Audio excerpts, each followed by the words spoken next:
High, কেমন আছো? আবার চলে এলাম একটা নতুন ভিডিও নিয়ে। আজকে হচ্ছে শ্রাবণ মাসের দ্বিতীয় সোমবার, তাই সকাল সকাল ঘুম থেকে উঠে গিয়েছিলাম আর বাড়ির পুজোটা আগেই করে নিয়েছিলাম। তারপর আমি শাড়ি পরেছিলাম, রেডি হয়ে নিয়েছিলাম আজকে একটা জায়গায় যাব, মানে মল্লেশ্বর যাওয়ার জন্য। তো অনেকটাই দেরি হয়ে গিয়েছিল আমাদের, তারপরে টোটোয় ধরে চলে গিয়েছিলাম। আর যদিও শাড়ি পরেছিল আজকে, দুজনেই শাড়ি পরেছিলাম আমরা। আর টোটোয় করে গিয়েছিলাম, তাই ব্রিজ দিয়ে গিয়েছিলাম। আর ব্রিজের এইগুলো হচ্ছে এখন কালার করছে, সুন্দর লাগছিল বেশ। আর আকাশটাও খুব সুন্দর ছিল আজকে দেখতে, যদিও বা ভিডিও করা হয়নি। আর ওয়েদারও ছিল খুব সুন্দর, না গরম ছিল না প্রচণ্ড রোদ ছিল।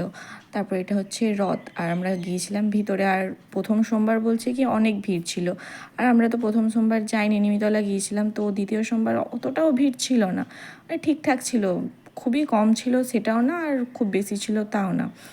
আর তারপর আমরা গিয়েছিলাম ভিতরে, ঢুকে গিয়েছিলাম পুজো দেওয়ার জন্য। আর খুব সুন্দরভাবে সাজিয়েছিল গেটটা। আর প্রথমে ওরা পুজো দিয়ে নিয়েছিল, তারপর আমরা দিয়েছিলাম পুজো।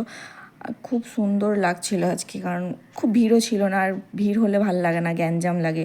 আর এটা হচ্ছে সিদ্ধেশ্বরী মা, আর সিদ্ধেশ্বরী মায়ের কাছেও পুজো দিয়ে নিয়েছিলাম। আর আজকে ওখানে দিয়েছিল পায়েসের প্রসাদ, তো আমরা সবাই খেয়ে নিয়েছিলাম আর বাড়ির জন্য একটু নিয়েও এসেছিলাম। আর ওখানে যেহেতু রথের মেলা বসে, তাই রথের মেলাও ভাঙা মেলা কিছুটা ছিল। বাস আজকের মতো এতটুকুই, বাই, পরে আবার একদিন দেখা হবে।